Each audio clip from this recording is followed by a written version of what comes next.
अस्सलाम वालेकुम friends, welcome to my YouTube channel. आज हम एमसीक्यूज़ रिलेटेड करेंगे प्लाज्मा फिज़िक्स के। तो सबसे पहला एमसीक्यूज़ हमारे पास है, according to Ptolemaic theory the object which is centre in the universe. Ptolemaic जो थ्योरी थी हमारे पास, साइंटिस्ट था, उसने कहा कि जो हमारे पास यूनिवर्स का सेंटर है वो आया सन है, मून है, अर्थ है या स्टार है। तो earth is the centre of the universe according to this theory. Next MCQs की बात करें तो the measure of altitude, altitude क्या होती है? हाइट। वो किसके बराबर है? Is equal to the 90 degree. 90 degree आप बिल्कुल परपेंडिकुलर जाएंगे तो आपके पास क्या है? हाइट आ जाएगी, आल्टीट्यूड आएगी। नंबर थर्ड एमसीक्यूज है आपके पास, copper nucleus believes. Copper nucleus हमारे पास साइंटिस्ट था, उसका बिलीव था कि जो यूनिवर्स का सेंटर है वो हमारे पास क्या होता है? सन होता है। ठीक हो गया। नेक्स्ट हमारे पास एमसीक्यूज है, James clerk Maxwell was one prove. Maxwell ने जो इक्वेशन दी थी वो प्रूव की थी कि लाइट क्या है? Is a part of electromagnetic spectrum. Light जब हमारे पास आती हैं तो वो क्या कहते हैं? एक स्पेक्ट्रम बनाती हैं। ठीक हो गया। नेक्स्ट हमारे पास क्वेश्चन नंबर 5 अगर देखें, region in the sky which centre patterns with people use to mark for specific location in the past is constellation. Sky में जो भी पीपल को पोजीशन फॉर स्पेसिफिक मार्क की जाए तो उसको हम कहेंगे कॉन्स्टिलेशंस। ठीक है, इसका नंबर पार्ट ए इसका करेक्ट ऑप्शन है। Question number 6, the spectrum of all frequencies and the wavelength of electromagnetic radiation is called electromagnet. जितनी भी हमारे पास इलेक्ट्रोमैग्नेटिक रेडिएशन और फ्रीक्वेंसी की बात करें तो उसको हम कहते हैं दिस इज इलेक्ट्रोमैग्नेटिक। इलेक्ट्रिसिटी और मैग्नेटिक के रिलेटेड होता है। इसका part number A correct option है। द रेज, ऐसी रेज जिसकी जो वेवलेंथ है वो लॉन्गेस्ट होती है, जिसमें X ray, radio waves, ultra violet waves और बी वेव्स। तो रेडियो वेव्स जो है ये बहुत लॉन्गेस्ट होती है। जैसे आप मोबाइल फ़ोन यूज़ करते हैं उसमें जो वेव्स आती हैं तो वो क्या होती हैं? वो रेडियो वेव्स होती हैं। तो वो लॉन्गेस्ट, उसकी बहुत ज़्यादा वेवलेंथ होती है। नेक्स्ट हमारे पास जो क्वेश्चन नंबर 8 है, लोकेशन ऑफ स्टार और प्लैनेट इज डन। जो लोकेशन ऑफ स्टार और प्लैनेट हमारे पास मैयर की जाती है वो उसको हम कहते हैं एस्टेबल भी नहीं कहते, एस्ट्रोलर भी नहीं कहते, एस्ट्रोनॉट भी नहीं कहते और एस्ट्रोलैब उसको कहते हैं। इसका पार्ट नंबर डी जो है that is correct option.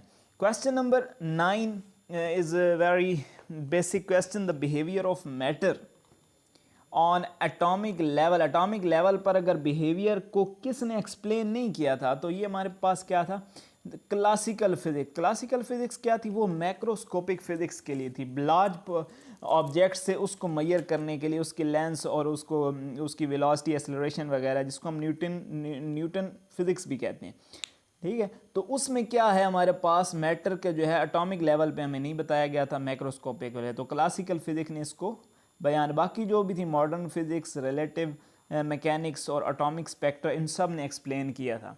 Next MCQs number 10 अगर देखें, at low temperature body emits radiation.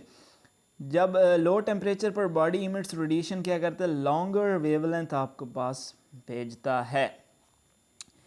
अच्छा, next, the nature of current develop in M H D generator. M H D generator micro hydronic D generator जो है वो हमारे पास DC का मतलब है डायरेक्ट करंट आपको देता है। नेक्स्ट एमसीक्यू नंबर 12 की बात करें तो coil is processed and burned in the combustor of hybrid. M H D जो है हमारे पास जनरेटर, उसके अंदर क्या होता है? कॉइल को बर्न किया जाता है और प्रेशर दिया जाता है with pre heated air to form which of the following element. कौन सा एलिमेंट वो हमें बना के देता है? तो ये जो एम एच डी जनरेटर है दैट्स जनरेट ओवर प्लाज्मा, ये हमें प्लाज्मा बना के देता है। इसके अंदर हम कोल को डालते हैं जी, हमें क्या करता है? थर्मल एनर्जी को इलेक्ट्रिकल एनर्जी में कन्वर्ट करके देता है।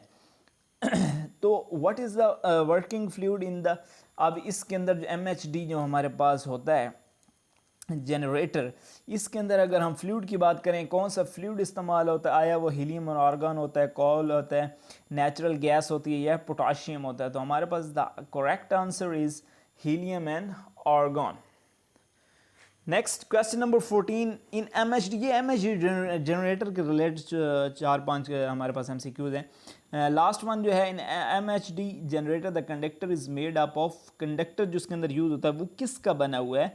तो the right option is liquid metal और गैस, किसी गैस से बना हुआ है या लिक्विड मेटल से बना हुआ है हमारे पास।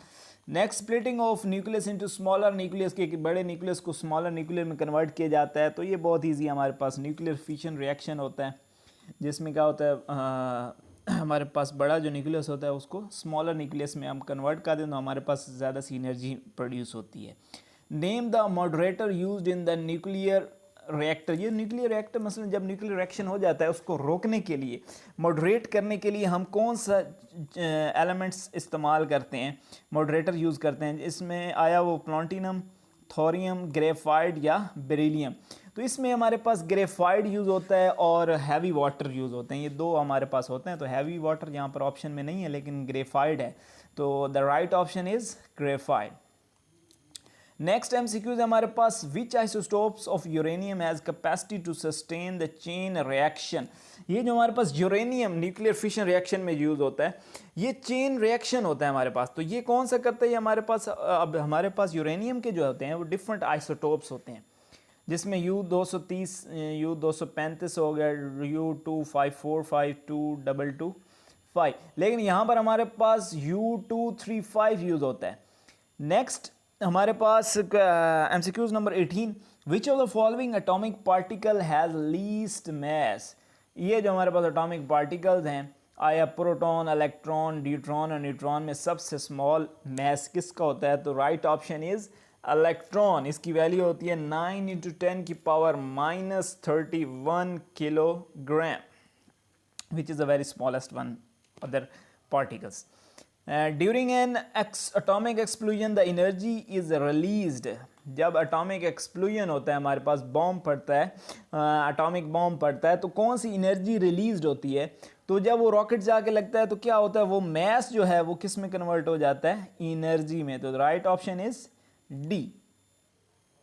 नेक्स्ट हमारे पास एमसीक्यू है, when neutron leaves the nucleus. जब न्यूट्रॉन लीव्स हो जाता है न्यूक्लियस से तो उसका मास क्या होता है? ट्रिपल हो जाता है, डिक्रीज हो जाता है, इंक्रीज हो जाता है या स्टेज द सेम।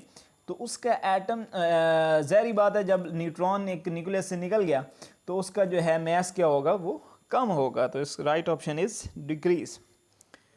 अगले एमसीक्यूज की बात करें, the element with least mass per nucleon, के कोई एलिमेंट बताएं। पीछे हमने पार्टिकल के बारे में पढ़ा, वो इलेक्ट्रॉन था। और एलिमेंट के लिहाज से अगर लीस्ट मास की बात करें तो वो हमारे पास आयरन आता है, आयरन। तो नेक्स्ट हमारे पास है, the energy we get in nuclear reaction comes from. ये जो एनर्जी हमारे न्यूक्लियर रिएक्शन ये कहाँ से ली जाती है? तो ये मास ऑफ द फ्यूल, जितना आप फ्यूल डालते हैं वहाँ से हमारे पास एनर्जी आती है। फॉर एग्जांपल आप जितना कोयला डालेंगे उतनी आपके पास न्यूक्लियर एनर्जी आएगी, या जितना आप यूरेनियम के एलिमेंट डालेंगे उतने आपके पास एनर्जी आएगी। अगली बात करें तो आगे पास नेक्स्ट एमसीक्यूज है, हाईली कंडक्टिंग टेन्यूअस प्लाज्मा। अब प्लाज्मा की किस्में होती हैं, यहाँ पर वो कह रहा है कि टेन्यूअस प्लाज्मा जो है वो कौन सा होता है? आया कि क्रोमोस्फीयर होता है, आयनोस्फीयर, सोलर विंड या मैग्नेटोस्फीयर। तो the right option is solar wind. This is a types of plasma, ये ना प्लाज्मा की लेयर्स होती हैं, क्रोमोस्फीयर, आयनोस्फीयर। तो वो कह रहा है कहाँ पर ज़्यादा कंडक्टिंग होता है? तो वो होता है हमारे पास at the solar wind. The right option is solar wind. The origin of inner belts is described in inner belts किस में डिस्क्राइब किया जाता है? आया वो X rays, cosmic rays, beta rays या आर रेज। तो द राइट ऑप्शन है कॉस्मिक रेज। इनर बेल्ट्स क्या होते हैं? ये जो हमारे पास सन से एनर्जी आती है, हमारे पास रेज आ रही होती हैं, ये हमारे पास जब सरफेस से टकराती हैं, हमारे एटमॉस्फेयर से टकराती हैं, तो हमारे पास क्या है? एक रेज प्रोड्यूस होती हैं। ये जो रेज आ रही होती हैं सन से, इसको हम कॉस्मिक रेज कहते हैं। वो किससे टकराती हैं? इनर बेल्ट से टकराती हैं। लास्ट एमसीक्यूज की बात करें, the speed of an object that exceeds the speed of sound is called. जिसकी स्पीड ऑफ साउंड से ऑब्जेक्ट की बढ़ जाती है उसको हम आया सुपरसोनिक स्पीड कहते हैं, सुपर सोनिक एक्सपेंशन, मैग्नेटोस्फीयर या none of above. The right option is supersonic speed. तो सुपरसोनिक स्पीड में हमारे पास जो स्पीड ऑफ एन एटम है वो क्या कर जाता है? स्पीड ऑफ साउंड से बढ़ जाता है। Thank you very much. अगर आपको मेरी वीडियो पसंद आई है तो सब्सक्राइब टू माई चैनल।